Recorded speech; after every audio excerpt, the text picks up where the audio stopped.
Madame, Monsieur, bonjour, bienvenue dans Dimanche Politique, votre émission hebdomadaire co-organisée par Eden Télévision et Diaspora FM. Pour ce numéro qui marque la troisième saison, j'allais dire, de votre émission, il serait essentiellement question de la politique des médias au Bénin. Le 3 mai dernier, vous le savez, le Bénin, à l'instar des autres pays du monde, célébrait la journée mondiale de la liberté de la presse, un événement qui permet de célébrer les principes fondamentaux du métier de journaliste, d'évaluer la liberté de la presse à travers le monde, de défendre l'indépendance des médias et de rendre hommage à nos confrères qui ont rendu la vie dans l'exercice de leur profession. Pour ce numéro, avec notre invité, nous allons aborder entre autres sujets le classement 2018 de Reporters sans frontières, l'exercice de la liberté de la presse au Bénin depuis 1990 à nos jours. On va s'interroger également sur le modèle économique qu'il faut pour la survie des organes de presse au Bénin, l'accès aux sources de l'information, la régulation de la presse. On va s'intéresser aussi au contenu du nouveau code de l'information, notamment ses avancées et ses insuffisances. On parlera également de l'actualité de notre invité que James William Gbagidi va nous présenter dans un instant. Bonjour James. Bonjour à vous tranquillin, bonjour à tous nos amis, à tous les téléspectateurs et bien sûr à tous les auditeurs. Notre invité, celui que nous recevons aujourd'hui, c'est une personnalité de la presse qui est né un 17 mai quelque part dans l'ex-département du Mono. Il a roulé sa bosse au CEG à Tiémé puis à Lokossa où il a obtenu un baccalauréat de série A2 avant d'arriver à l'université en 1990 où il achève son parcours par une maîtrise en histoire. Et puis, ses études ne s'arrêtent pas là. Un master en ressources humaines, un autre en organisation stratégique et prospective dans des instituts privés. Il poursuit actuellement une thèse de doctorat à l'université d'Abou-Mekalavi en histoire. Et puis, d'un côté professionnel, c'est un journaliste culturel. Il a commencé pigiste dans des organes comme Le Matin, La Nation, La Nouvelle Vision, la Gazette du Golfe, Le Soleil. Entre 1996 et 2001, il était reporter chef desk au journal Les Échos du jour de feu Maurice Tchabi, paix à son âme d'ailleurs. Entre 2002 et 2003, rédacteur en chef de Afrique Diagnostic.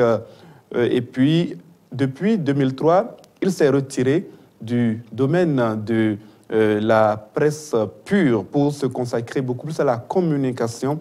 De ce point de vue-là, plusieurs programmes et projets ont fait l'objet de son expertise. Le programme d'appui au démarrage des communes financé par l'Union européenne, un projet de la FAO sur la pêche en Afrique de l'Ouest et en Afrique centrale, puis d'autres projets, notamment au niveau du Haut Commissariat de la gouvernance concertée, une institution qui avait été créée durant son mandat, le président Thomas Boniayi. Notre invité, c'est le fondateur du journal Le Label, qu'il a laissé un peu en rade dans léthargie depuis qu'il est conseiller à la HAC. Il est l'auteur également de plusieurs ouvrages. Le Bénin dans tous ses états, un ouvrage en 2 tomes. Il est auteur du Président et le PNUD, stratégie des acteurs et management, publié en Allemagne en 2011. Il a contribué à d'autres ouvrages, Le Bénin, un théâtre à 2 vitesses, dans Le Monde du théâtre, publié à Bruxelles, La critique culturelle en Afrique, publié à Dakar.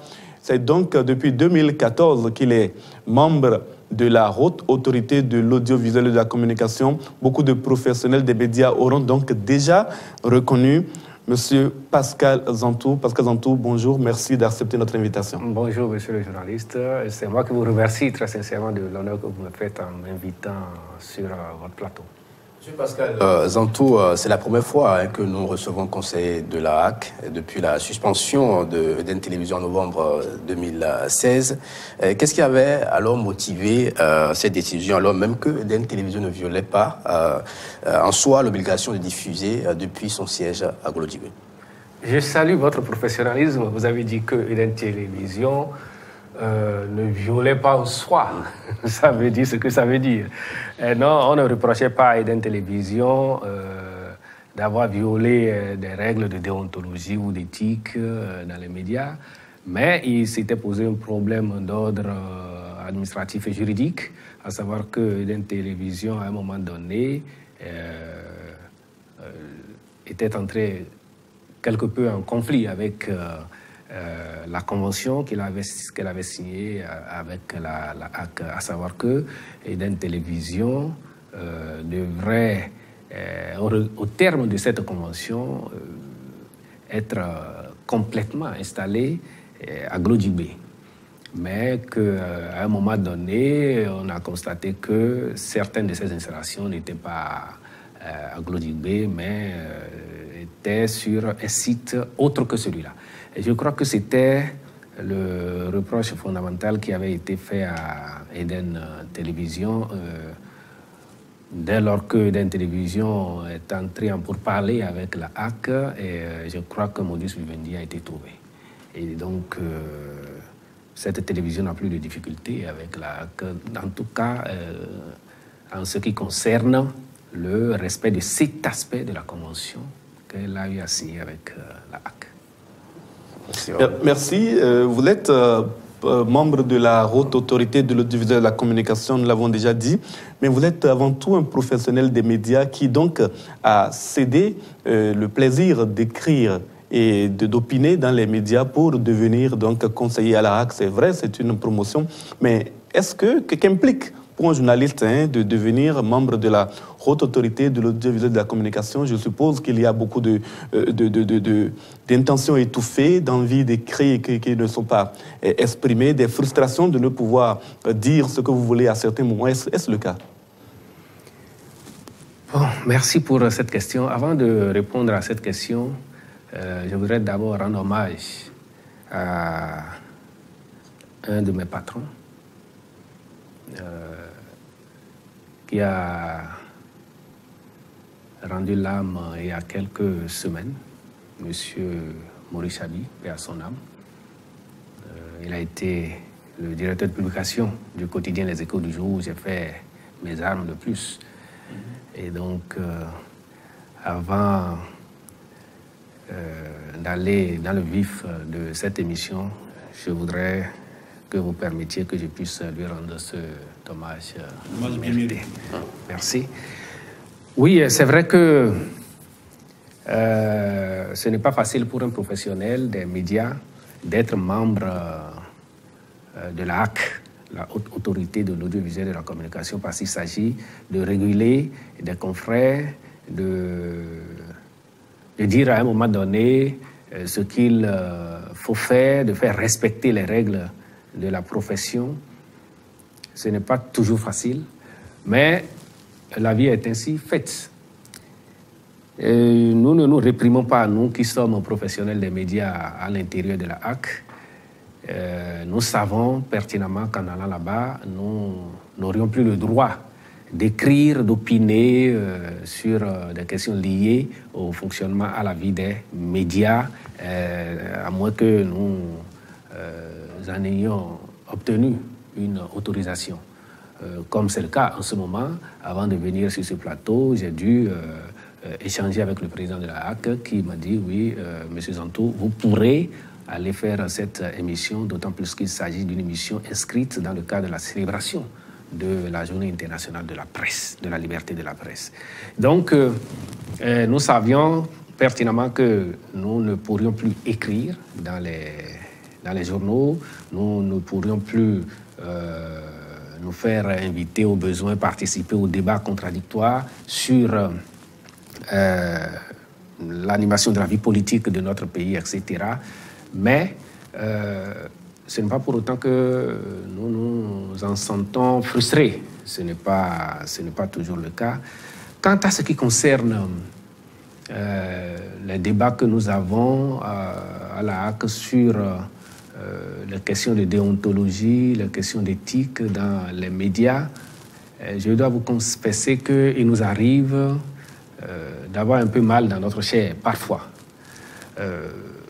Tellement ce qui est reproché aux confrères est évident que vous vous demandez mais pourquoi il en est arrivé là?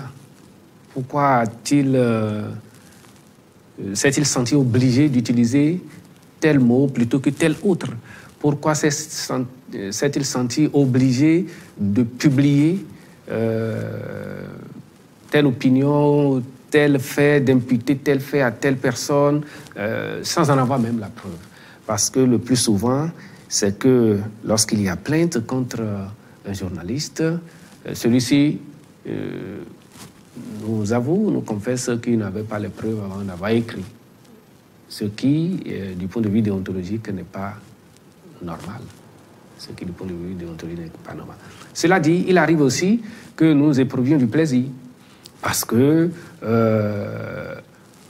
la plainte a été peut-être, comment je vais dire ça, fantaisiste. Non seulement le journaliste a les preuves de ce qu'il a écrit, donc des faits allégués, mais encore c'est bien écrit, les règles de convenance requises en la matière ont été respectées, et puis on se sent fier d'être journaliste. Ces cas aussi arrivent, il faut qu'on en puisse le reconnaître et le dire. Mais globalement, ce n'est pas facile pour un journaliste de se trouver à juger ses pairs. Ce n'est pas facile. Juger des actes qu'il a pu commettre lui-même avant de devenir... Oui, tout à fait. Je ne peux pas dire que moi, personnellement, je n'ai pas eu à égratigner les règles de déontologie à des moments donnés. C'est arrivé. Mais je puis vous dire aussi avec fierté que les quelques 2 procès que j'ai eu à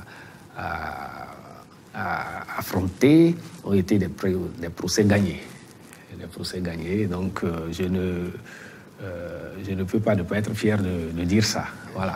Je rappelle que nous sommes aussi en direct sur Diaspora FM 102.3. Dites-nous, Monsieur Pascal Zantou, comment se déroule le travail au quotidien au sein de l'institution, au sein de l'ARAC? Très bien. Merci de me donner l'occasion de vous parler un peu, de vous décrire un peu la procédure pour en arriver à la condamnation, à la sanction, à la condamnation d'un journaliste ou pas, ou à la répression d'un fait ou pas. Lorsque il y a deux formes de plainte chez nous, la première forme, c'est, je vais parler de saisine. La première forme, c'est l'autosaisine. C'est-à-dire que la HAC peut s'autosaisir sur un fait qu'elle a jugé dérapant. La deuxième forme, c'est la saisine externe, c'est-à-dire que des usagers, des consommateurs, des acteurs des médias se sentent diffamés et ils saisissent la HAC au fin d'une réparation, ne serait-ce morale, puisque les sanctions de la HAC ne sont pas des sanctions d'ordre pénal, d'ordre civil, c'est des sanctions qui blâment, qui mettent en demeure de corriger la faute ou, dans les cas rares, demande une suspension d'une émission ou une suspension d'un journal, etc., etc. Dans la première procédure, à savoir l'autosaisine, la HAC dispose de services techniques compétents. Nous avons la HAC, ce qu'on appelle la direction des médias, et c'est à l'intérieur de la direction des médias que siègent des analystes, donc des gens qui ont été recrutés. Ils sont soit des journalistes, soit des juristes, soit des sociologues, des historiens, etc., mais des gens qui ont fait l'université. Et donc, les analystes sont là pour dépouiller la presse écrite tous les jours. Ils regardent les télévisions, ils écoutent les émissions, et je puis vous dire, et c'est ça que les gens ne savent pas toujours, et ça, ce n'est pas un secret, c'est important que le public le sache aussi. La HAC dispose d'une unité qu'on appelle unité de monitoring équipée. Et donc, cet équipement nous permet d'enregistrer systématiquement, et l'émission que nous sommes en train de réaliser en ce moment est enregistrée systématiquement, toutes les émissions télévisuelles et radiophoniques. En tout cas, pour ce qui concerne les télévisions et les radios de Cotonou et ses environs jusqu'à Porto Novo, etc., tout est systématiquement enregistré. Ça fait une quantité énorme de données. Oui, nous avons des ordinateurs qui ont cette capacité aujourd'hui. Nous avons des unités centrales qui ont cette capacité. Et donc, nous vous enregistrons systématiquement. À quelle fin? Voilà. Lorsque quelqu'un porte plainte, normalement, la procédure nous impose de vous demander de nous donner copie de l'émission incriminée. Vous allez nous fournir copie de ça. Mais nous savons qu'il y a aussi beaucoup de manipulations aujourd'hui. D'accord? Mais nous enregistrons aussi. En attendant même que de recevoir votre cassette ou votre CD, nos services compétents ont déjà visualisé l'émission et ont pu identifier les dérapages qui ont été commis et qui font l'objet de plaintes. Donc c'est à cette fin-là, c'est pour nous permettre, c'est un instrument de travail pour nous. Ce n'est pas que nous vous enregistrions dans la perspective de vous faire du mal, non, ce n'est pas de ça qu'il s'agit, mais c'est des instruments, c'est un instrument de travail pour la HAC. Donc, lorsque nous recevons, nous auto-saisissons ou que nous recevons une plainte, ce que nous faisons, nous invitons le journaliste auteur de l'article ou le journaliste qui a animé l'émission, nous l'écoutons en commission. Et cette commission est aujourd'hui dirigée par un professionnel. Généralement, c'est des professionnels des médias qui dirigent cette commission. Aujourd'hui, c'est dirigé par le conseiller Maïndé Richard. C'est la commission en charge des questions de déontologie et d'éthique dans les médias. Donc, cette commission écoute le journaliste qui s'explique, qui motive ce qu'il a fait, qui reconnaît ou qui ne reconnaît pas. Et c'est sur la base de ça que la commission produit un rapport. S'il est besoin que la commission écrive ou écoute celui qui, c'est-à-dire l'auteur de la plainte, elle le fait. Elle fait un rapport, et c'est ce rapport qui est étudié en plénière, donc par les 9 conseillers, y compris le président de la HAC, et on prend une première décision. Cette décision va consister soit à prononcer un non-lieu, mais quand il s'agit de non-lieu, généralement la commission ne saisit plus la plénière. Quand un rapport de ce type arrive en plénière, c'est qu'il y a problème. Et donc, soit on fait une mise en demeure de corriger la faute commise et on demande aux journalistes ou au journal de publier la décision de la HAC un certain nombre de fois ou de la diffuser un certain nombre de fois quand il s'agit d'une radio ou d'une télévision. Et si on s'en arrête là, c'est bon. Mais si il est besoin qu'on aille plus loin que la mise en demeure, par exemple, là, on peut demander une audition publique. On prend une première décision pour demander qu'il y ait une audition publique. Et c'est à l'issue de cette audition publique que nous prenons une dernière décision, à savoir que, il faut sanctionner. Et généralement, lorsque nous engageons la procédure de l'audition publique, c'est qu'il va y avoir sanction, une sanction un peu lourde, du genre, on suspend l'émission concernée ou on suspend, si c'est un journal, le journal pour quelques jours. Monsieur Pazazonto, l'actuel mandature de la HAC 2014-2019 tire progressivement vers sa fin.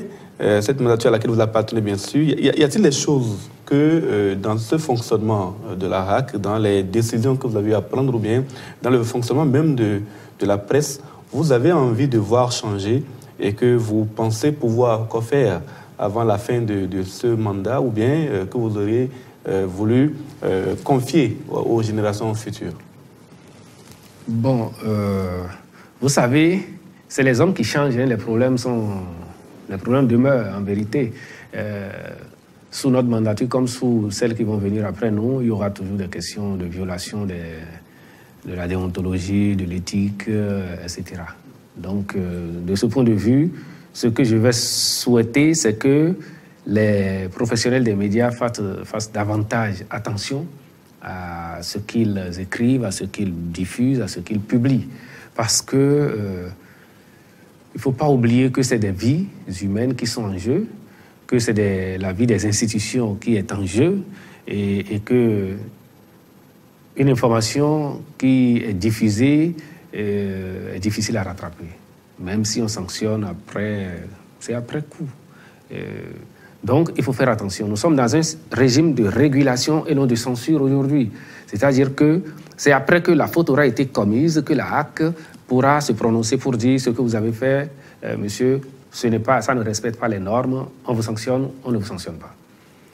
Mais si on était dans un régime de censure, c'est qu'avant même que l'information ne soit diffusée, on l'aurait étudiée et s'assurer que c'est une information qui ne porterait pas atteinte à l'honorabilité d'une personnalité, d'une personne quelconque ou à une institution. Donc, de ce point de vue, nous sommes obligés de demander aux journalistes d'être plus professionnels, de respecter les règles. Les règles sont très simples. Je reçois une rumeur, je la considère comme étant une rumeur, je la vérifie, et c'est lorsque j'ai fini de la vérifier et de la recouper qu'elle devient pour moi une information. Lorsque vous faites ça, vous avez déjà interrogé toutes les parties en conflit ou toutes les parties, tous les acteurs concernés par la situation. Et lorsque vous procédez de cette manière, il y a moins de risques de diffamer quelqu'un ou de diffamer une institution. Donc, il faut respecter ces règles-là. Et sur le plan éthique, qu'est-ce qu'on demande? On demande que l'on ne prenne pas de l'argent pour diffuser, pour publier des articles. Ça se fait aussi, ça. On prend de l'argent et on écrit des choses qui ne sont pas des choses innommables parfois. Pour pas grand-chose. Mais les organes sont des organes commerciaux. Pourquoi non. Vous leur refusez de prendre de l'argent? Il faut que je fasse alors la part des choses. Quand je dis qu'on prend de l'argent pour écrire n'importe quoi, excusez le terme, il est vulgaire, mais quand on prend de l'argent pour écrire quelque chose qui ne devrait pas l'être, c'est que l'argent n'est pas passé par le service commercial. Lorsque l'argent passe par le service commercial, on sait que c'est un public reportage ou que c'est de la publicité. Mais ce dont nous parlons ici maintenant, c'est que M. James, Pascal a besoin d'insulter un adversaire politique, et puis Pascal se rapproche de vous et vous prenez le gombo, vous faites le travail. Et dans ces conditions, ça devient une sale besogne. C'est tout. On se permet d'injurier, on fait des imputations gratuites sans vérification aucune, et c'est après qu'on réalise qu'on ne devrait pas faire, on n'aurait pas dû faire ça. C'est de ça qu'il s'agit, donc de la corruption. C'est de ça qu'il s'agit. Il ne s'agit pas de la publicité, du public reportage. Ça fait partie des règles du jeu. On peut le faire. D'accord. M. Pascal Zantou, dans un passé récent, votre mandature a été privé de moyens roulants. Rassurez-nous, le problème est-il résolu? Oui, ce problème a été réglé et c'est vrai qu'au début, nous avions hérité de voitures qui étaient hors d'usage pratiquement. Ce que les gens ne savent pas, c'est que la HAC est une institution où les conseillers bougent beaucoup. Il faut aller à l'intérieur du pays, les conseillers bougent véritablement beaucoup. Et donc, lorsqu'une voiture a roulé pendant 3 ans, 4 ans, c'est déjà pratiquement hors d'usage. Et donc, c'est cette situation que nous avions, de cette situation qu'on avait héritée, et on a demandé au gouvernement de nous changer les voitures, et il a fini par le faire. Très bien. Parlons, M. Pascal Zantou, maintenant du rapport 2018 de Reporters sans frontières. Vous le savez, c'est ce rapport-là qui présente l'état de la liberté de presse. Le rapport, en tout cas, épingle plusieurs pays. De l'intérieur de l'organe de régulation, comment vivez-vous chaque fois que cela survient, le recul du Bénin, puisque c'est le cas dans le classement 2018. Comment vivez-vous le recul du Bénin? C'est déjà arrivé par le passé, pendant que vous étiez à la RAC. Je vous remercie. Comment nous vivons ça? Comme vous, comme tout le monde. Mais non, vous êtes le bâton à cause duquel parfois voilà, je savais qu'on en arriverait là. Non, ce n'est pas la HAC qui est à l'origine de ce recul que l'on observe. Non, ce serait trop facile de dire les choses de cette manière-là. Avant que la HAC ne prenne des sanctions, par exemple, c'est qu'il y a eu faute. Est-ce que vous êtes en mesure de me citer une seule sanction que cette mandature de la HAC, par exemple, a eu à prendre où la faute n'a pas été établie? Donc c'est aussi ça aussi. C'est vrai que Reporters sans frontières va dire « Ah, la HAC a fermé 2 organes de presse, 3 organes de presse, etc. » Nous sommes d'accord. Mais avant qu'on en arrive là, qu'est-ce qui s'est passé? Est-ce que la HAC s'est levée du jour au lendemain pour fermer une télévision, une radio? C'est qu'il y a d'abord eu faute. Et on ne regarde pas cette faute-là. On ne regarde que la conséquence ou les conséquences que cette faute-là a engendrées. Cela dit, nous, c'est avec beaucoup de peine que nous apprenons que notre pays a reculé sur le plan de la liberté de presse. Ça nous gêne d'autant plus que, quoi qu'on dise, le Bénin fait partie des rares pays véritablement démocratiques où la liberté d'expression, la liberté de presse n'est pas négociée. La liberté de presse n'est pas négociée, et je pèse mes mots en le disant. Même dans le dernier rapport de Reporters sans frontières a reconnu que le Bénin reste un pays où la liberté d'expression, la liberté de presse est vivante. Donc, pourquoi ce recul? Il faut que aussi bien les institutions, notamment la HAC, que les professionnels des médias réfléchissent sérieusement à la question. Sinon, on continuera de jeter la pierre à la HAC alors que ce n'est pas toujours la HAC qui soit à l'origine de ce recul-là. Dans le dernier rapport, par exemple, il n'a pas été fait mention d'organes de presse fermés. Le rapport a dit que depuis un peu plus d'1 an, que des organes de presse ont été fermés. D'accord? On a le sentiment que l'opposition n'a pas accès aux organes de service public, notamment la télévision nationale. Bon, ça reste à prouver. Il ne me revient pas de prouver ça. Il y a certaines activités de l'opposition, en dirait, qui ne sont pas enregistrées au niveau des médias du service public. Vous savez, je n'interviens pas là, que n'interviens pas dans le fonctionnement quotidien des organes, qu'il s'agisse d'organes de presse privés que d'organes de service public. Donc, et parfois, même quand bien même ils viennent avec de l'argent pour payer au service commercial, les inscriptions viennent de quelque part. Et puis, oui, je vous réponds que nous ne savons pas strictement ce qui se passe au quotidien. C'est lorsque nous recevons des plaintes que nous, on peut être au courant de ça. Si, par exemple, l'opposition saisit la HAC pour lui dire que, voilà, l'ORTB, puisque c'est de l'ORTB qu'il s'agit, n'a pas daigné couvrir telle manifestation que nous avons organisée, ou bien l'a couvert mais n'a pas diffusé, etc., etc. Là, la HAC aura beau jeu d'interpeller l'ORTB, de l'écouter et de savoir ce qui s'est passé, et de prendre les mesures qui s'imposent. Tant qu'on n'a pas reçu ces gens de plaintes, non, on ne peut pas attester de ceci ou de cela.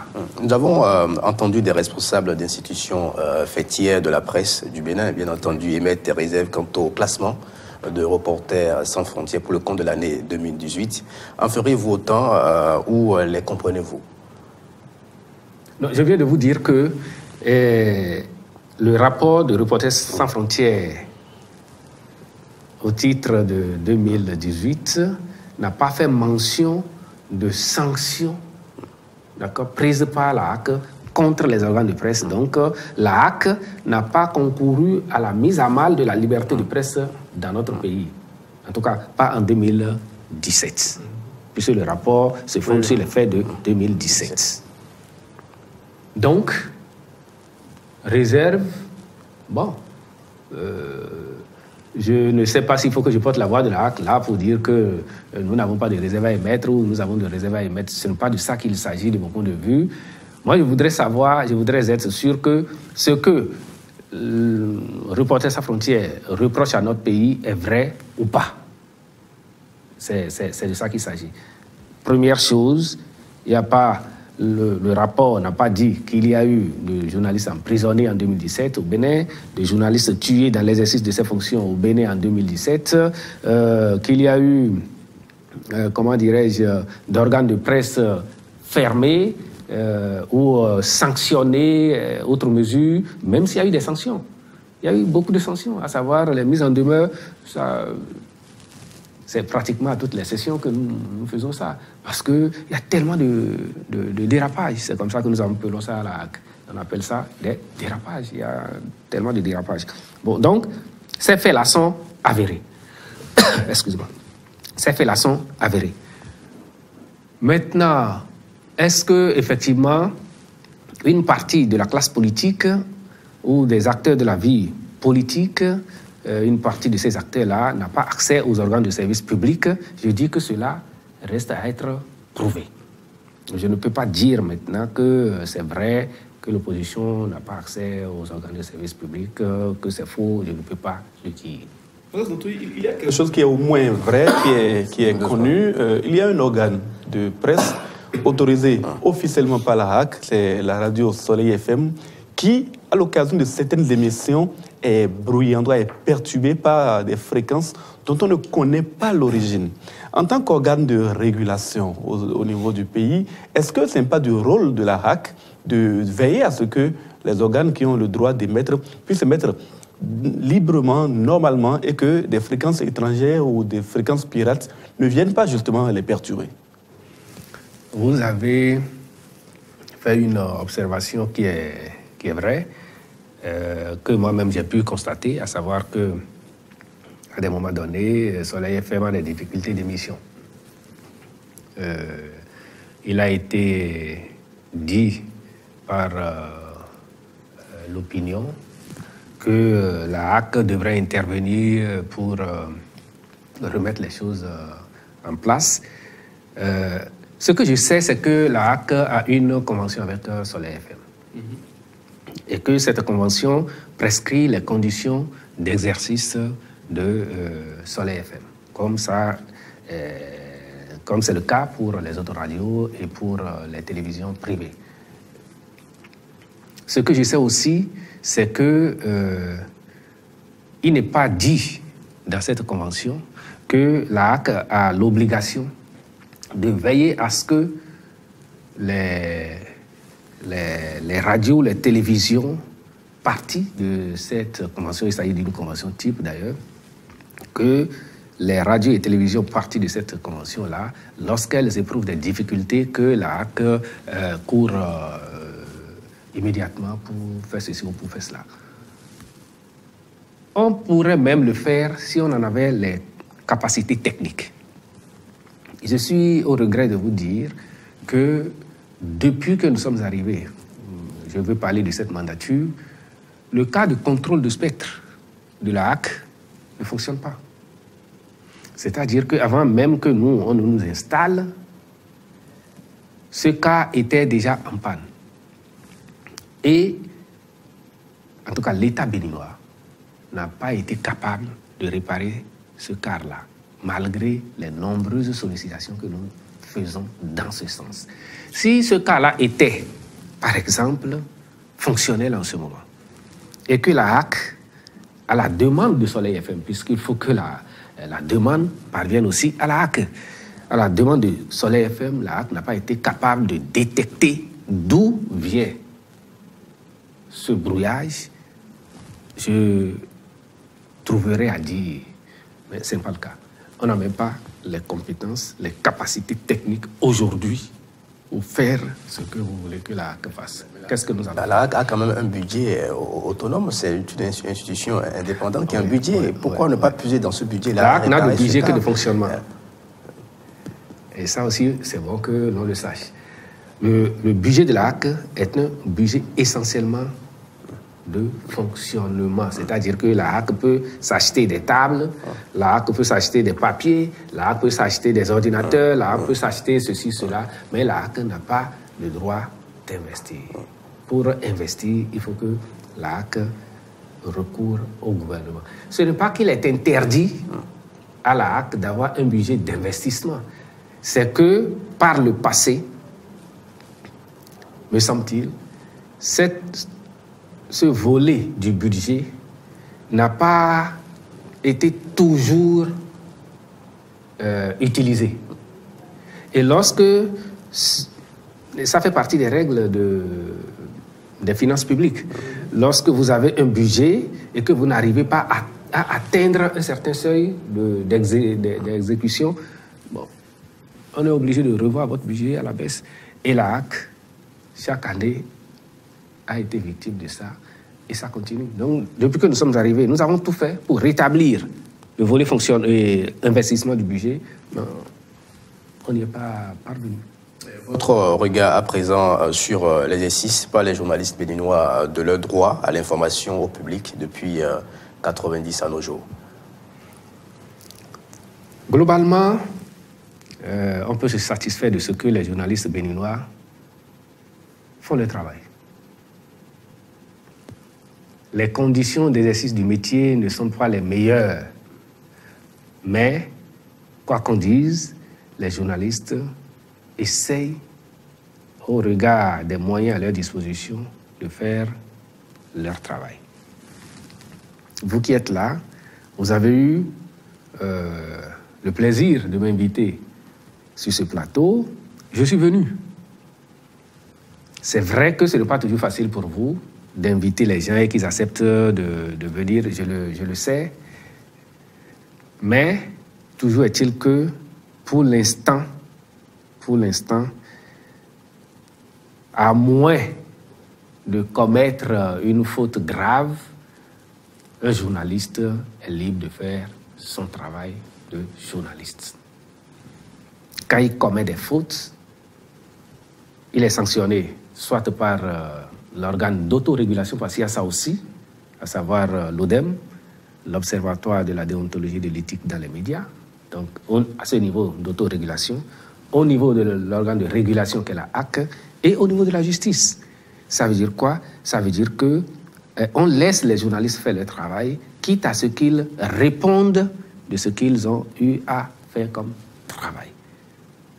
Et en vérité, la liberté de presse, c'est ça. La liberté de presse se définit essentiellement par la capacité ou la possibilité qui est donnée à chaque citoyen de s'exprimer via les médias. Et pour que le citoyen puisse s'exprimer via les médias, il faut que ces médias existent. Et lorsque ces médias existent et qu'ils fonctionnent normalement, il n'y a pas de problème. Je sais que vous allez m'opposer les difficultés d'accès aux sources d'information. On pourra on en parlera donc. Et il y a ça, je le reconnais. Mais lorsqu'il s'agit de l'exercice du métier, ça se fait. Cependant, et ça, je voudrais m'exprimer en tant que moi-même, je suis journaliste quelque part, nous ne respectons pas toujours les règles. Soit par ignorance, soit délibérément. Souvent par ignorance aussi. Moi qui vous parle, je suis entré dans la profession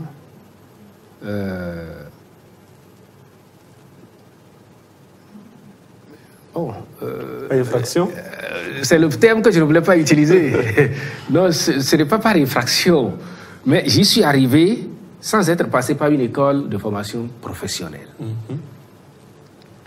J'ai commencé par apprendre le métier à l'université, où il n'y avait pas d'école de formation de journaliste en ce moment-là, mais où on pouvait apprendre le métier en le pratiquant. C'est très difficile. Mais quand on a commencé comme ça, ce qu'il faut faire, c'est quoi? Il faut aller se former. Il faut maintenant apprendre le métier, parce que chaque métier a ses règles. Pas plus tard qu'hier, j'ai parlé avec un ami, un colonel de l'armée, qui m'a fait le plaisir de me montrer le journal de l'armée, etc. Et je lui ai fait quelques critiques tout de suite.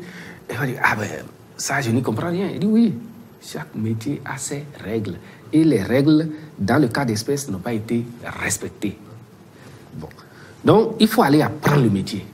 Et c'est ça qui manque. Je puis vous dire que j'ai c'est avec beaucoup de peine que je le dis. Des journalistes qui exercent depuis une dizaine d'années, une quinzaine d'années, qui ne sont pas capables de faire la part entre un chapeau et une attaque. C'est le b.a.-ba. Mais il y en a dans notre pays et ils sont légion. Absolument. Hélas. Vous leur demandez c'est quoi une attaque, ils ne sont pas capables de vous dire d'abord ce que c'est en termes de définition et ils ne sont pas capables de vous dire comment ça s'élabore. Pareil pour le chapeau. Pareil pour la chute. Ne parlons pas de titre. Il y en a qui ne savent même pas qu'un titre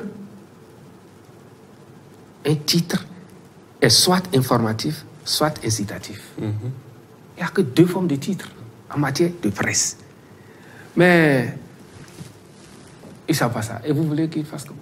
Ils ne savent pas qu'il existe des techniques pour collecter une information. Ils ne savent pas ce qu'on appelle information.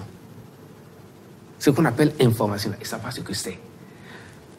Je suis horrifié de lire chaque jour que Dieu fait, et Dieu sait que je parcours la presse pour ce qui concerne tout au moins la presse écrite.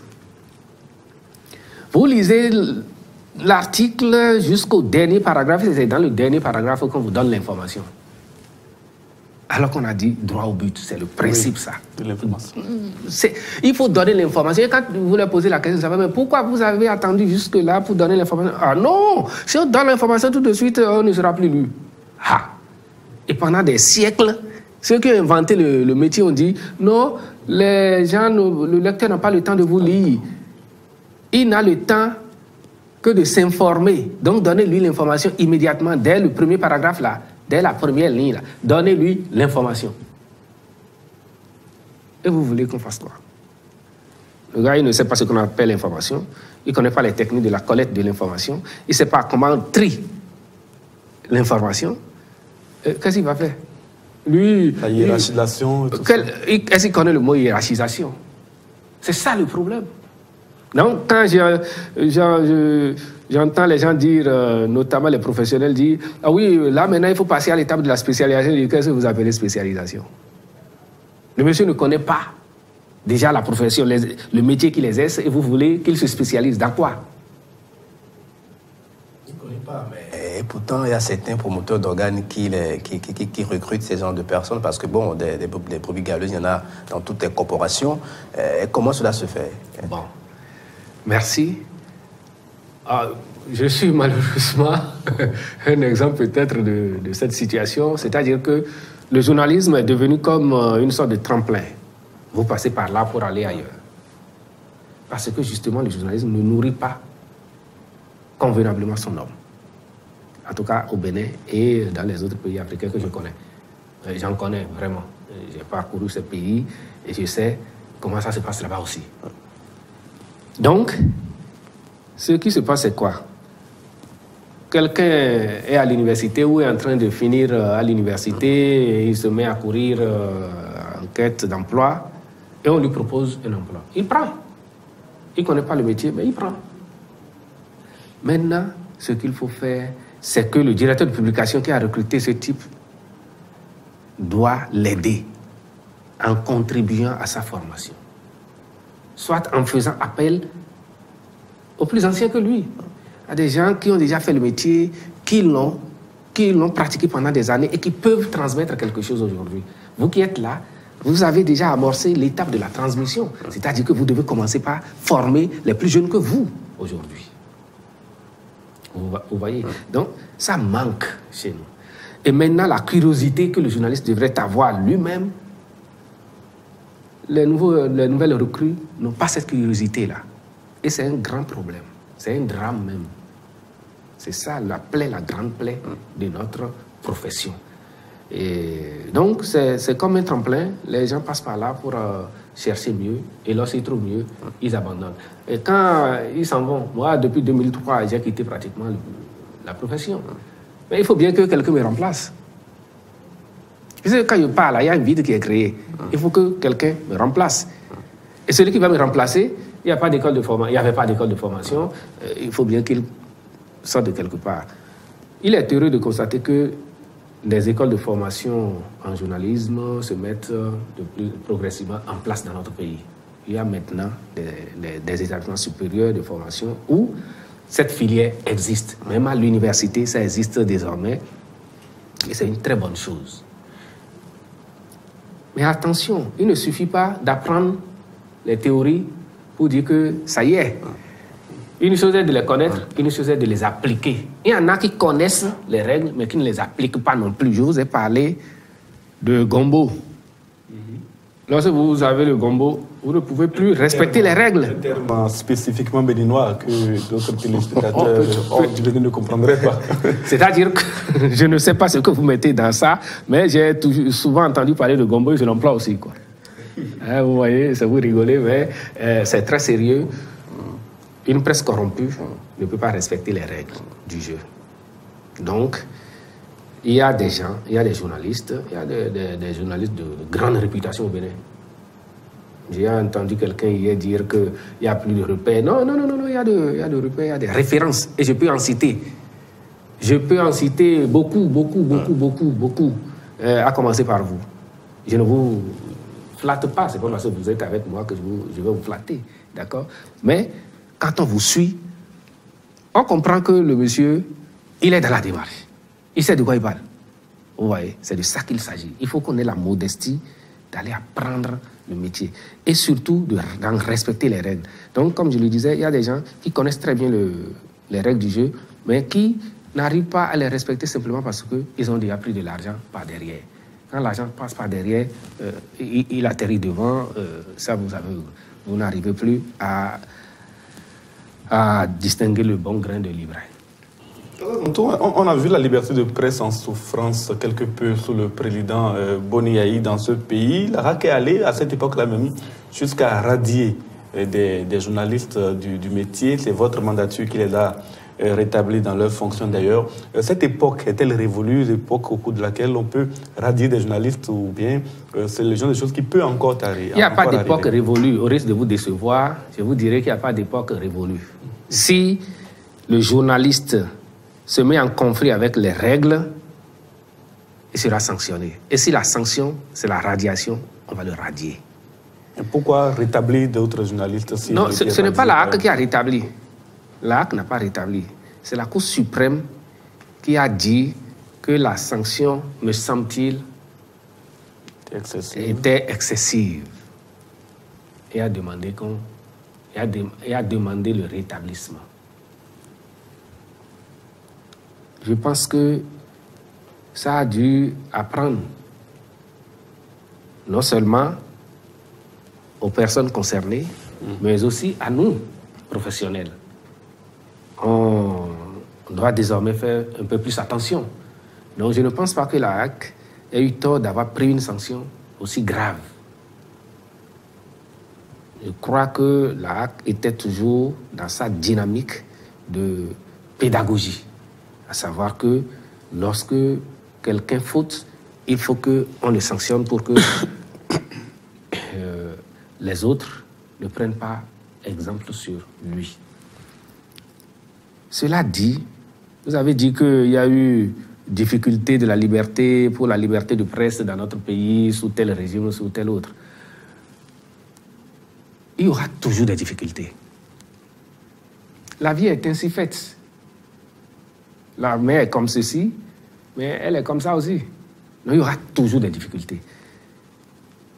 Notre capacité à répondre à ces difficultés fera la différence. Vous savez, il y a une chose que nous ignorons souvent. C'est que la liberté de presse que nous avons commencé par vivre de façon intense à partir de la conférence nationale de février 1990 vient de quelque part. Ça vient de quelque part. Pendant une vingtaine d'années pratiquement, la presse a été muselée. Sous la Révolution, on ne parlait même pas de régulation, on parlait carrément de censure. La direction de l'orientation nationale, la direction de l'information, de la propagande, avait reçu comme mission de censurer les articles avant leur publication dans le seul journal Eouzou, devenu La Nation par la suite. Mais aussi, cette direction avait reçu mandat aussi de regarder de près tout ce qui allait être diffusé sur la télévision nationale et sur la radio nationale. La censure était organisée. Et avant 1972, il y avait déjà des actes qui avaient été pris. Le premier acte, le premier décret qui a institué la censure dans notre pays date de novembre 1960. Et il a été pris par le président Manga, le premier président de la République du Dahomey, devenu République populaire du Bénin, puis République du Bénin aujourd'hui. Donc, nous, vous et moi, votre génération et la mienne, n'ont pas connu ça.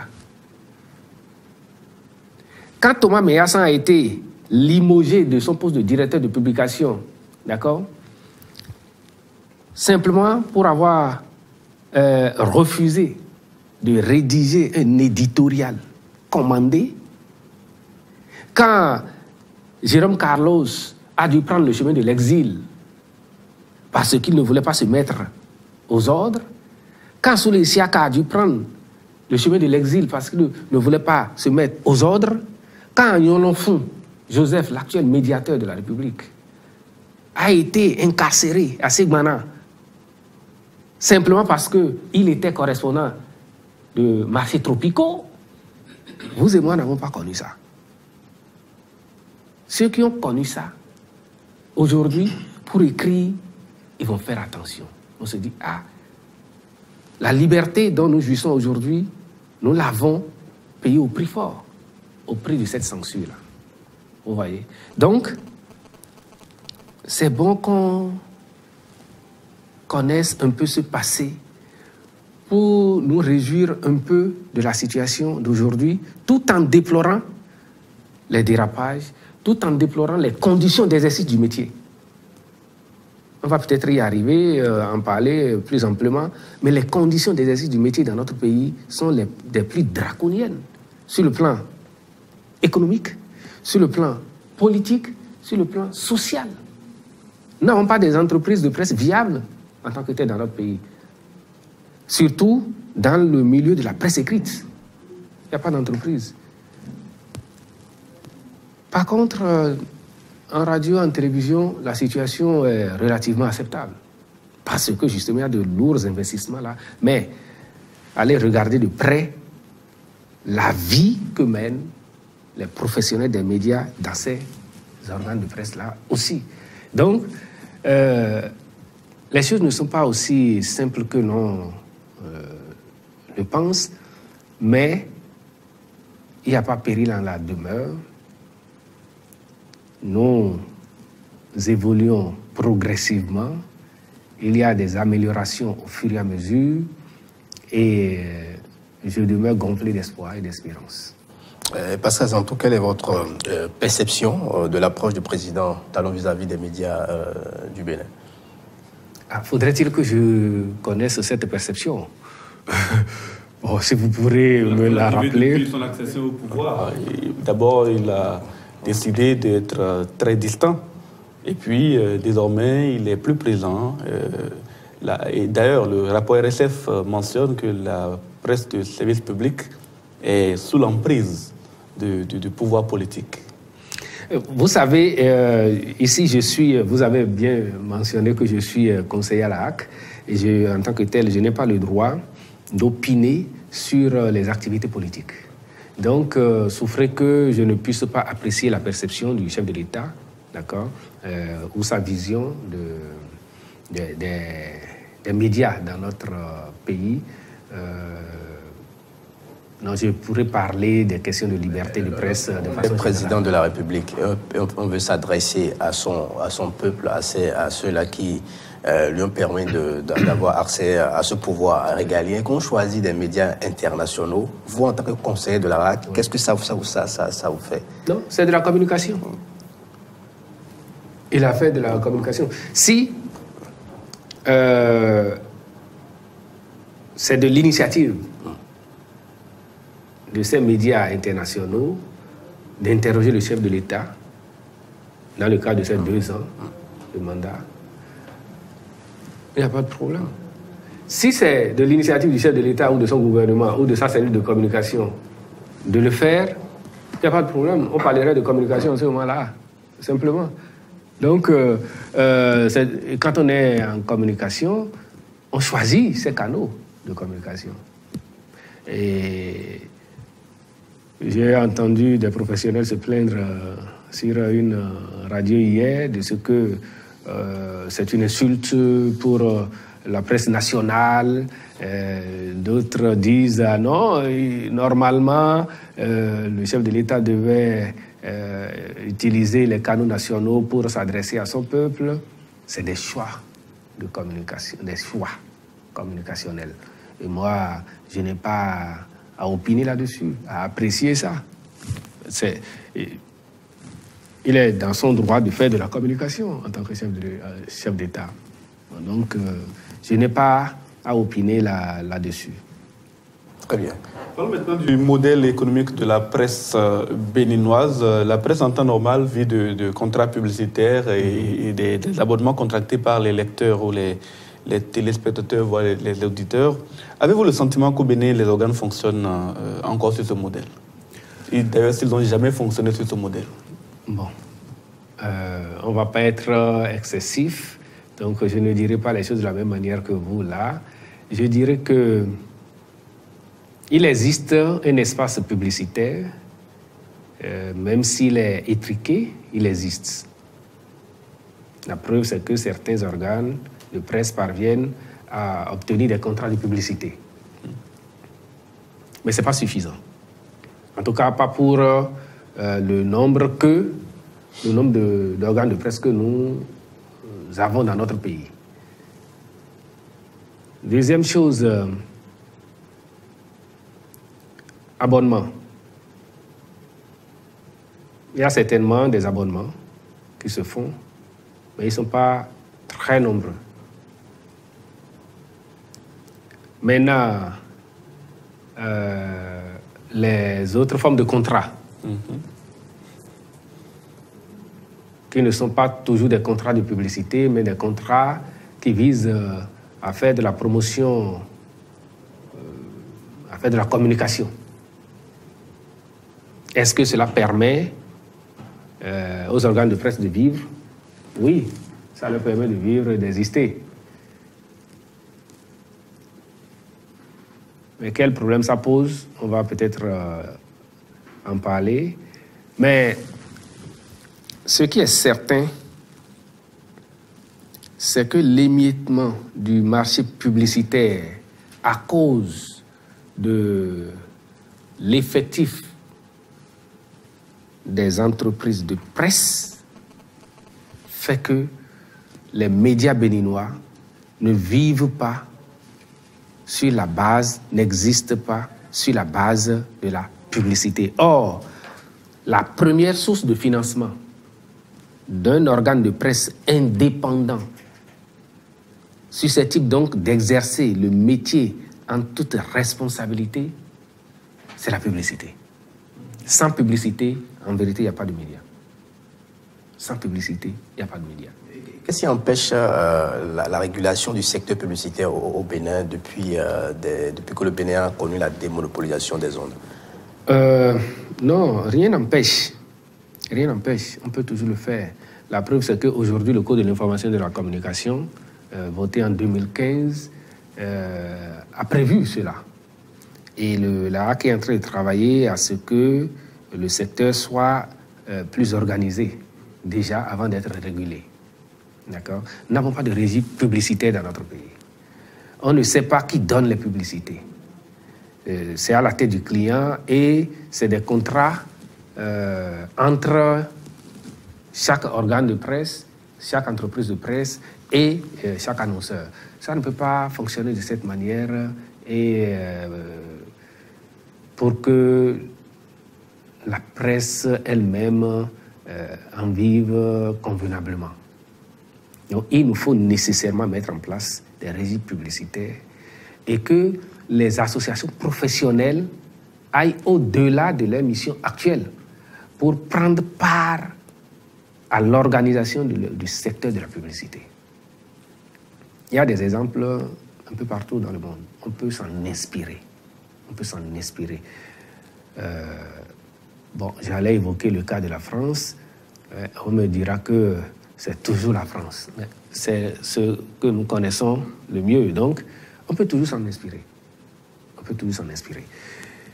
Et donc, pour que ça se passe bien, je me résume, il nous faut mettre en place des régies publicitaires.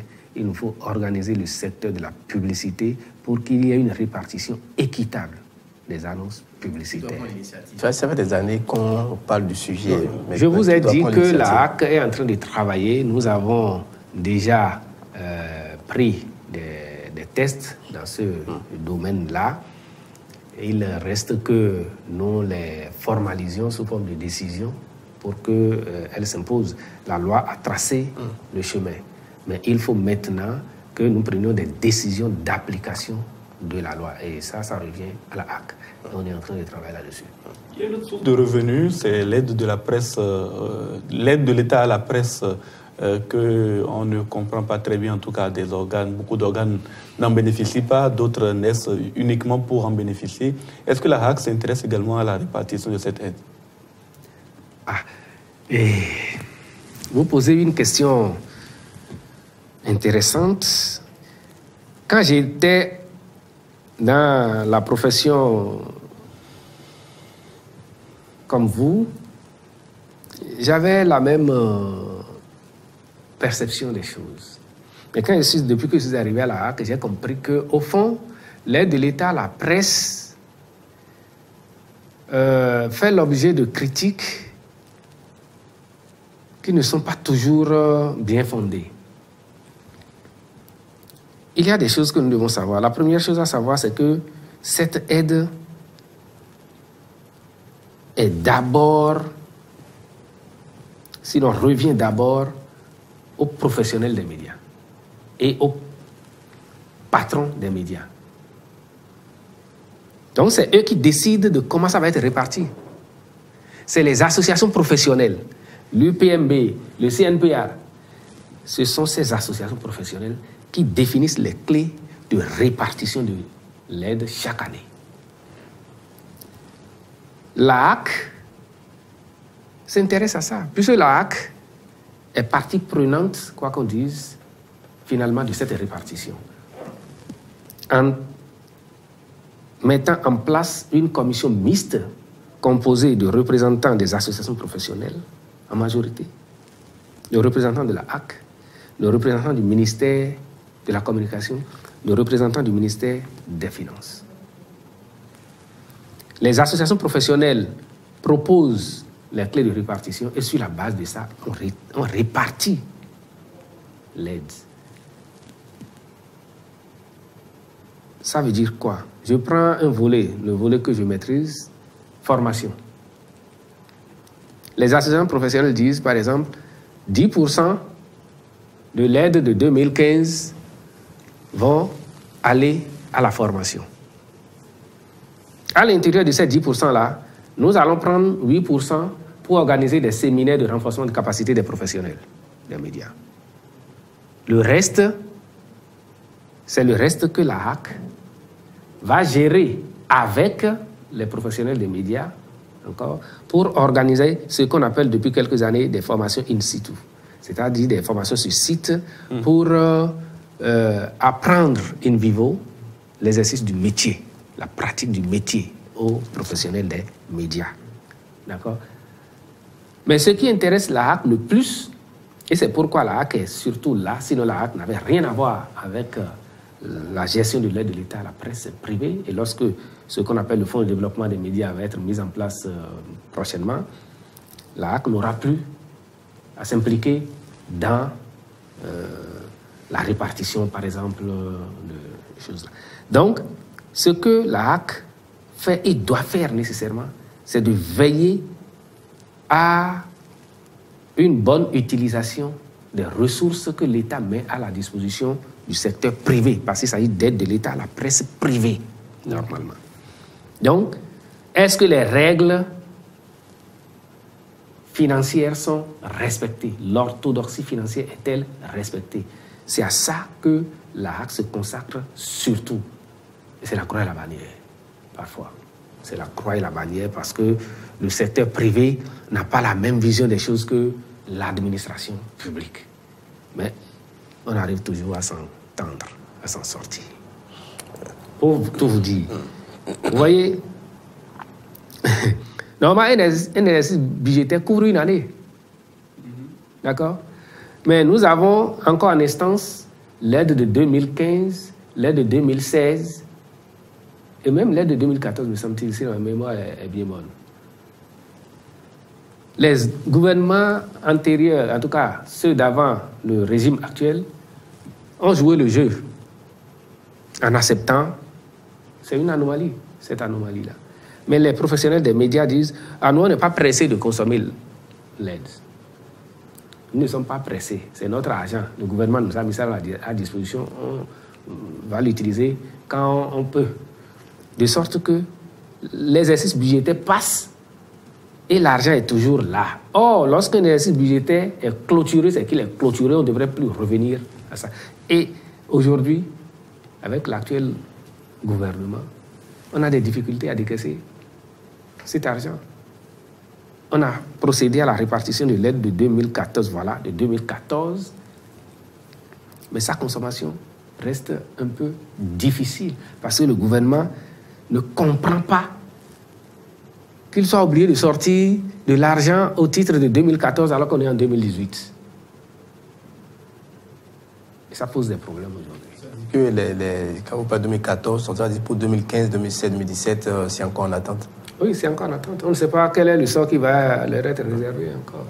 Faisons le lien entre la liberté de presse et la rémunération des professionnels des médias. Vous le savez, la plupart des promoteurs d'organes de presse, la majorité paye ce qu'ils payent aux journalistes, c'est des salaires à moins de 6 chiffres, pour ne pas donner, c'est-à-dire en dessous de 100 000 francs CFA. Ah, d'accord. Il y a certains, ils ne sont pas nombreux pour les compter, qui font l'effort de payer jusqu'à 150, 100, 200 000 francs CFA. Dans ces conditions, comment est-ce qu'on peut parler de la liberté de presse? Oui, vous avez parfaitement raison d'évoquer cet aspect. C'est douloureux. Moi-même, j'ai vécu ça. Encore qu'à notre temps, on disait que nous, on était bien payés. Aux Échos du jour, on était, pour certains, on avait commencé, chacun de nous avait commencé pour, en tout cas ceux qui étaient les moins payés, c'était 110 000. Et quelques années après, on nous a fait des augmentations de salaire, etc. Et on faisait partie des privilégiés, disait-on.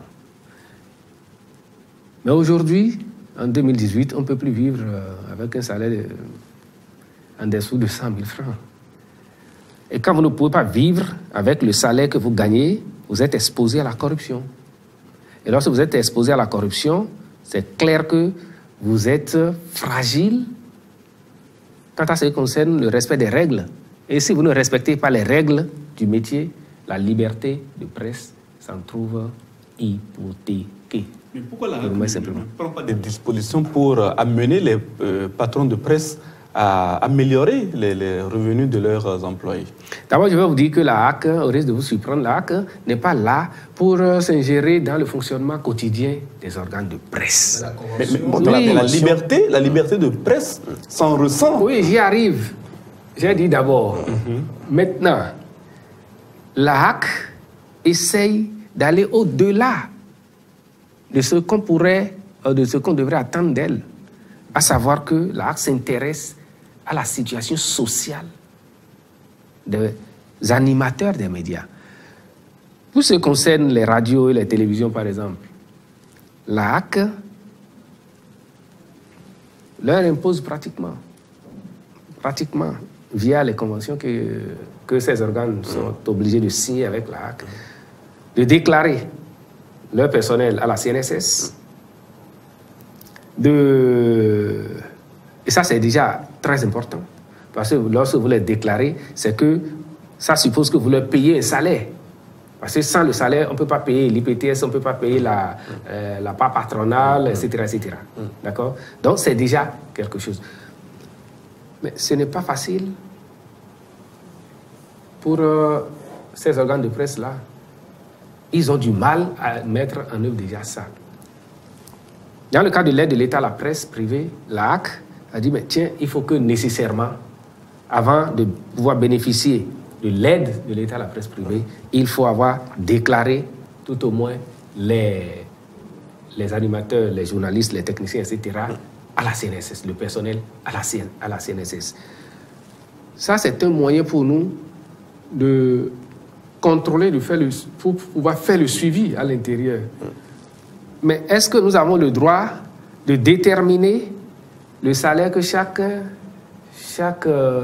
acteur va percevoir? Ça, je ne pense pas. Vous avez une convention collective. Mais vous êtes doté d'une convention collective, excusez-moi, qui vous met en difficulté. Puisque en tout cas, dans la convention qui vient d'être dénoncée, me semble-t-il, la première convention collective, le salaire le plus élevé était à 120 000, était fixé à 120 000 francs. Si vous fixez vous-même le salaire à 120 000 francs, mais qu'est-ce que vous voulez que l'on fasse? C'est ça aussi. Donc, c'est d'abord je pense que c'est les professionnels des médias qui doivent s'organiser pour revendiquer leurs droits et les faire respecter. Parfois, ce n'est pas la faute aux promoteurs d'organes privés parce qu'ils se sentent parfois frustrés, gênés face à un concurrent un peu spécial. C'est le service public qui bénéficie de l'aide de l'État sur tous les plans. Des infrastructures lourdes, les machines, le salaire des employés, ils émargent tous au budget national et captent la majorité du marché publicitaire. Alors qu'eux, ils supportent tout. En tout cas, tout le matériel, c'est eux qui achètent, ils payent le facture, ils payent l'eau, ils payent tout. Et ils n'ont pas accès. Donc, parfois, ils dénoncent ce déséquilibre-là qui ne les arrange souvent pas. Oui, mais qu'est-ce que la HAC va y faire? Ça, c'est des négociations entre vous. Première chose. Deuxième chose, je ne vais pas dire les choses de la même manière que vous, une fois encore. Je n'irai pas dire que tout le personnel des organes de service public émarge au budget national. Je ne pourrais pas le dire. Puisque je sais qu'ils sont des offices. Et en tant qu'office, c'est vrai, ils ont une partie du personnel qui sont des agents de l'État, mais il y a une autre partie qui ne marche pas au budget de l'État, au budget national. Et donc, c'est l'office qui se charge de payer ce personnel-là. Et ce personnel est conventionné, comme c'est le cas au niveau de la presse privée. Donc, mais cela n'exclut pas certaines observations que vous avez faites, à savoir qu'il y a beaucoup d'investissements publics dans le financement des organes de service publics. Bon, ce qui est normal, puisqu'ils appartiennent à l'État. Quoi qu'on dise, vous et moi, nous pouvons revendiquer notre droit à nous exprimer sur ces organes de service publics-là. Et s'ils ne s'exécutent pas, nous pourrions porter plainte, aussi bien devant la haute autorité de l'audiovisuel et de la communication que devant la justice. Donc, nous avons ce droit, ce que nous n'aurions pas devant les organes du secteur privé, même si, en tant qu'organe de presse, j'ai le droit de me faire informer par vous et de façon correcte. Vous n'êtes pas obligé de me recevoir. D'accord? Vous n'êtes pas obligé de me recevoir. Mais j'ai le droit, si vous ne me donnez pas de l'information correcte, j'ai le droit de revendiquer ça. Parce que vous vous êtes donné comme devoir, comme obligation d'aller collecter, traiter et diffuser l'information à mon profit. Mais finalement, quel est le modèle approprié, le modèle économique le plus approprié dans lequel pourraient s'épanouir les organes de presse au Bénin, de manière à ce que leurs employés également puissent quand même joindre les deux bouts et avoir un avenir meilleur? D'abord, il faudrait que le secteur s'émiette moins. Donc, il faudrait qu'on arrive maintenant, et je suis d'accord avec le président de l'UPMB, me semble-t-il, c'est lui qui a fait cette déclaration-là, il faudrait qu'on en arrive à des concentrations. Qu'il y ait de grands groupes de presse. Comment est-ce que cela va se faire? Je ne peux pas le dire là maintenant. Ce que je sais, c'est que de grandes maisons, de grandes boîtes de communication peuvent acheter un certain nombre d'organes de presse pour les concentrer à l'intérieur d'une seule entreprise. Ça peut se faire, ça. Tout comme les promoteurs d'entreprises de presse privées aujourd'hui peuvent décider de se mettre ensemble pour créer de grands groupes. Si on en arrive là, on sera assez fort pour d'abord affronter l'État. L'État, et quand je dis l'État, il y a la HAC, il y a les autres institutions, le gouvernement, etc. Quant à ce qui concerne la répartition équitable de la publicité, du marché publicitaire. Troisième chose, si on fonctionne de cette manière, on pourra éviter les financements occultes. Vous savez ce que c'est. Les contrats gouvernementaux ne sont pas indispensables. J'ai entendu certains professionnels des médias, notamment les patrons de presse, se plaindre quand le régime actuel est arrivé et qu'il a demandé à rompre les contrats avec les organes de presse. Ça a été vraiment un tollé général. Alors que c'était dans l'intérêt de ces organes de presse-là qu'il y a eu cette rupture. Moi, il fallait applaudir ça. Mais au même moment, je comprends que il y a eu des difficultés à applaudir ça simplement parce que, au fond, on n'a pas une autre source alternative. Le marché publicitaire est contrôlé par certains organes un peu forts, un peu puissants, qui ont des influences dans certains milieux économiques et politiques. D'accord? Mais en dehors de ça, c'est les contrats avec le gouvernement qui permettent aux organes de presse de vivre. Si on reste dans ce modèle-là, on ne va pas s'en sortir. Il faut sortir de ce modèle de financement occulte pour aller vers un financement propre, à savoir que le marché publicitaire soit équitablement réparti. Mais pour y en arriver, il faudrait que nous procédions par concentration aussi pour qu'on ait quelques grands groupes forts. D'accord? Quelques grands groupes. Aujourd'hui, nous avons le groupe Fraternité, nous avons le groupe Gazette du Golfe, le groupe Matinal, Eden, c'est aussi un groupe parce que vous avez une radio, Diaspora FM, pour vous dire que nous vous suivons. D'accord? Non, on ne vous suit pas particulièrement, mais on suit ce qui se passe en termes de presse dans notre pays. Donc, il faudrait qu'on aille au-delà même de ces groupes-là qui peuvent encore se mettre ensemble. Ils peuvent encore se mettre ensemble. Donc, c'est à quoi je voudrais vous encourager. On s'intéresse au code de l'information et du code du numérique. Il y a quelques années est entré en vigueur au Bénin le code de l'information. À peine apprenons-nous à l'appliquer que vient d'être promulgué le code du numérique. Quelles sont les nouveautés induites par l'avènement de ce code? Je voudrais d'abord dire que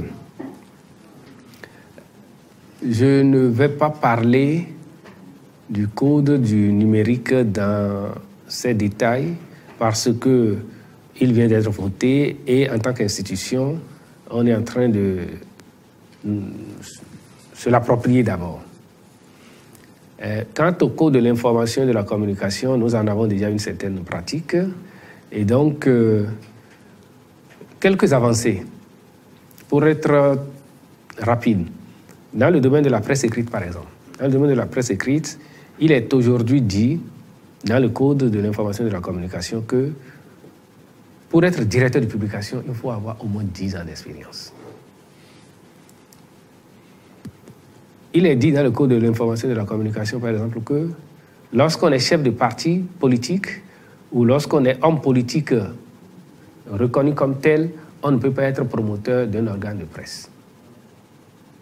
si nous devons appliquer ces 2 dispositions seules, vous voyez la catastrophe qu'il va y avoir dans notre pays. Et si la HAC se met à appliquer ça maintenant, tollé. RSF va dire, ah oui, liberté de presse atteinte, recul du Bénin, etc., etc. Or, les acteurs eux-mêmes sont au courant de ce code-là.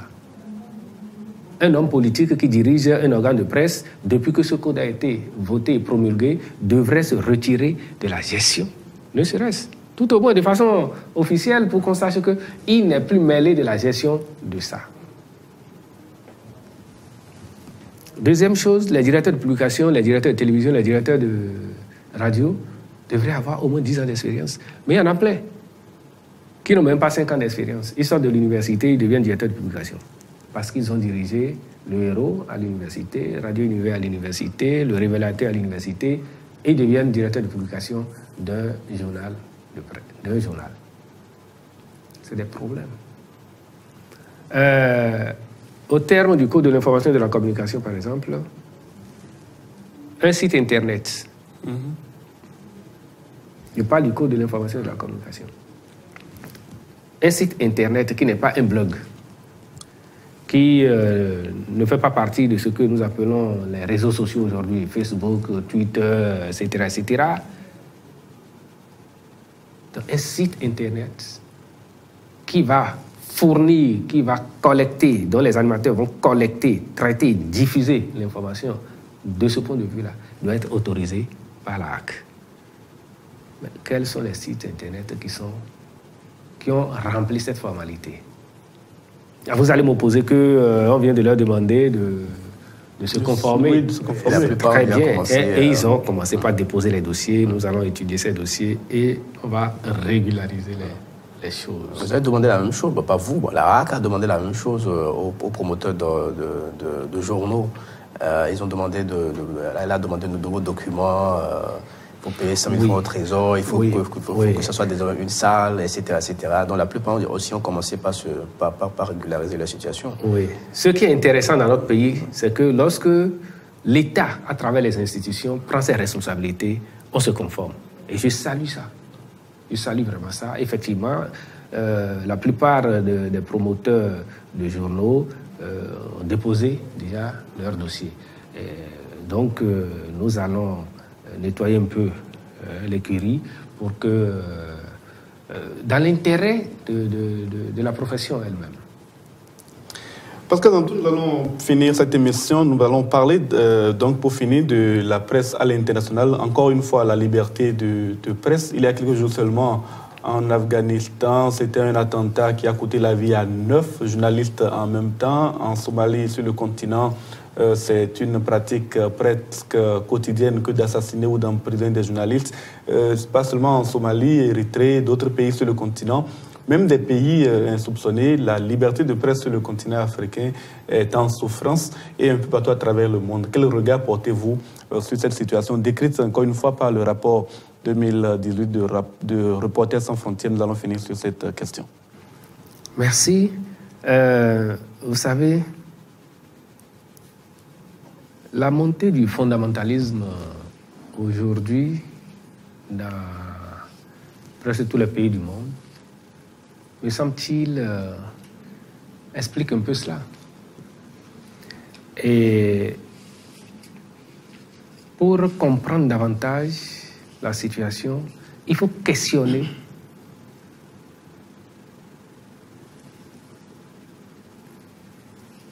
la montée de l'intolérance, de l'extrémisme.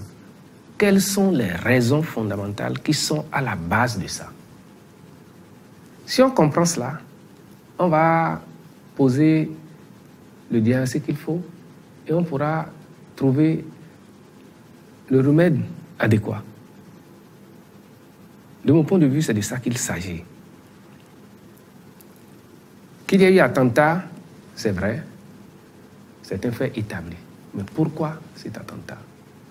Et pourquoi maintenant, de plus en plus, c'est dirigé contre les hommes des médias? C'est des questions auxquelles il faut trouver des réponses. Est-ce que les professionnels des médias n'abusent-ils pas, quelque part, eux aussi, de la liberté d'expression? Charlie Hebdo? Pensez Charlie Hebdo? Non, pas forcément. Pas forcément.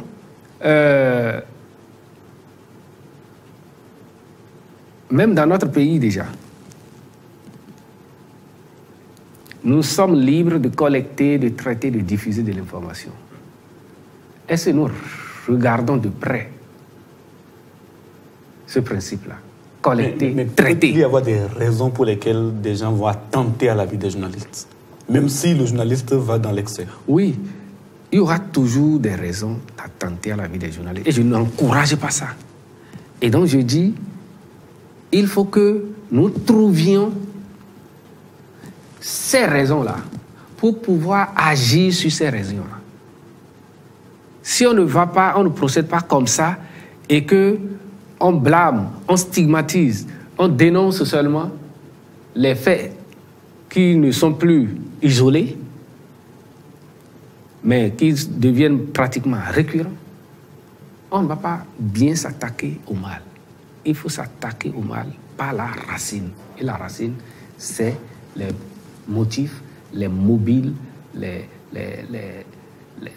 raisons fondamentales qui expliquent qu'il y ait attentat, qu'il y ait ceci, qu'il y ait cela. En tout cas, atteinte à la liberté de presse, atteinte à l'intégrité physique même des journalistes, et toutes sortes de choses que moi-même je dénonce.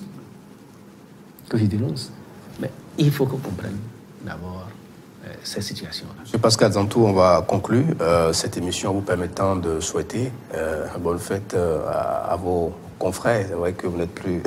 Et à moi-même. Et à vous-même aussi. À vous.